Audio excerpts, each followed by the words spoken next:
সারা বাংলাদেশে বিএনপি এখন একাই গণতন্ত্রের জন্য লড়াই করছে। একাই ভোট চাওয়া মানে কি? গণতন্ত্রের জন্য লড়াই করা, ভোট না চাওয়া মানে কি?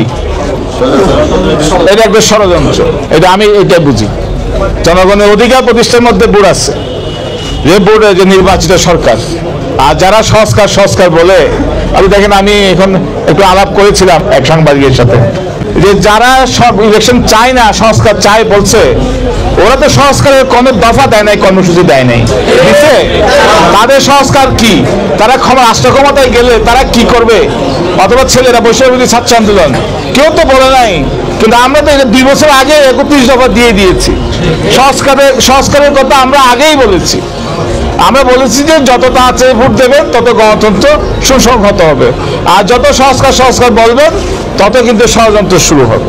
এই কথাটা তো এটা জনগণকে বোঝাতে হবে। এবং অনেকে নানা কথা বলে বিএনপির বিরুদ্ধে নিয়ে যেতে যাচ্ছে জনগণকে।